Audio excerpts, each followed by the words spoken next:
લાવો તો નિર્ણય સારો લાવો. ગરીબોને તમે હેરાન મત કરો. નાના મોટા છાપરા બનાવેલા હતા, બધા 20 છાપરા તોડી નાખવામાં આવ્યા છે. પાડો તો બધું પાડો. પાલનપુરમાં 15 પરિવારો બન્યા બેઘર. ગોબરી રોડ પર તંત્રની કડક કાર્યવાહી. સ્થાનિકોએ લગાવ્યો વહાલા દવાલાની નીતિનો આક્ષેપ. પાલનપુરના ગોબરી રોડ પર આજે તંત્રની બુલડોઝર કાર્યવાહીથી 15 જેટલા મકાનો તોડી પાડવામાં આવતા લોકોમાં ભારે રોષ જોવા મળ્યો છે. પાલનપુરથી જગાણા જોડતા માર્ગને પહોળો અને રિસર્ફેસિંગ કરવાની કામગીરી ચાલી રહી છે. એપીએમસી માર્કેટ નજીક માર્ગ વિસ્તરણમાં અડચણરૂપ બનતા પાકા દબાણો દૂર કરવા માટે તંત્ર દ્વારા કાર્યવાહી હાથ ધરવામાં આવી. કાર્યવાહી દરમિયાન સ્થાનિકો અને તંત્ર વચ્ચે તણાવપૂર્ણ માહોલ સર્જાયો હતો. પોલીસ બંદોબસ્ત વચ્ચે આખરે દબાણ દૂર કરવાની કામગીરી પૂર્ણ કરવામાં આવી. મકાનો તૂટી પડતા 15 જેટલા પરિવારો બેઘર બન્યા. ઘરવખરી રસ્તા પર આવી જતા મહિલાઓ અને બાળકો મુશ્કેલીમાં મુકાયા. સ્થાનિકોનો આક્ષેપ છે કે કાર્યવાહી એકતરફી છે. તેમના કહેવા મુજબ કેટલાક દબાણો યથાવત રાખવામાં આવ્યા છે, જ્યારે ગરીબોના મકાનો તોડી પાડવામાં આવ્યા છે.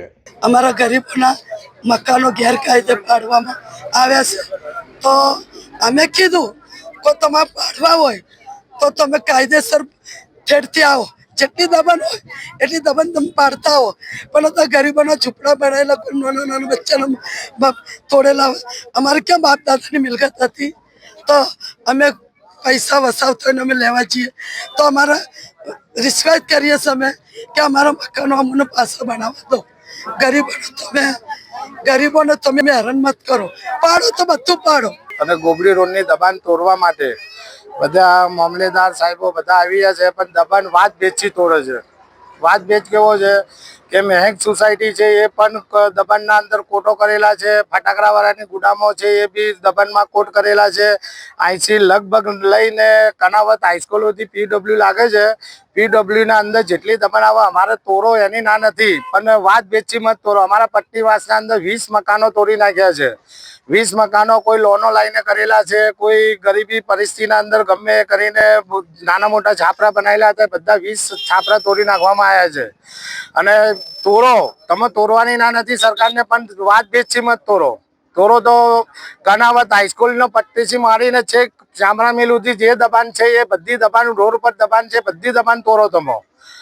આ બધી જે પત્નીવાસના અંદર 20 મકાનો તોડ્યા છે એ વાત ભેદથી તોડ્યા છે. વાત ભેદ એટલે જે આવ્યો છે પટ્ટો, એ પટ્ટાના અંદર એક પટ્ટામાં હેડે છે અને એક પટ્ટાના અંદર દબાણ તોડવા માંગતા નથી. બરાબર? એટલે અમે અમારી સરકારને રિક્વેસ્ટ છે, નગરપાલિકાને રિક્વેસ્ટ છે, દરેકને રિક્વેસ્ટ છે કે તમે આની કાર્યવાહી તમે જલ્દીથી કરો. અને સરકારને બી વિનંતી છે કે તમે લાવો તો નિર્ણય સારો લાવો અને અમારા ગરીબોની હેલ્પ કરી અને બચાવ કરો. હાલમાં માર્ગ અને મકાન પંચાયત પેટા વિભાગ પાલનપુર દ્વારા પાલનપુરથી જગાણાને જોડતો રસ્તાની કામગીરી હાલમાં ચાલુ છે, જેમાં રિસર્ફેસિંગની કામગીરી છે અને બાકીની દબાણ દૂર કરવાની પ્રોસેસ કરી અને બાકીનો જે રસ્તો છે ગોબરી રોડવાળા પટ્ટાની અંદર એપીએમસી માર્કેટ આગળ એને પણ પહોળો કરવાની હાલમાં પ્રોસેસ ચાલુ છે.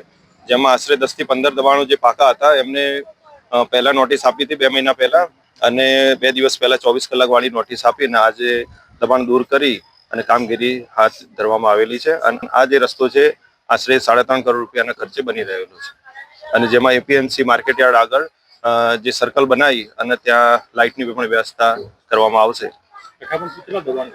આશરે 15 જેવા દબાણ હતા, એ બધા જે પાકા દબાણ હતા એ બધા દૂર કરી દીધેલા છે.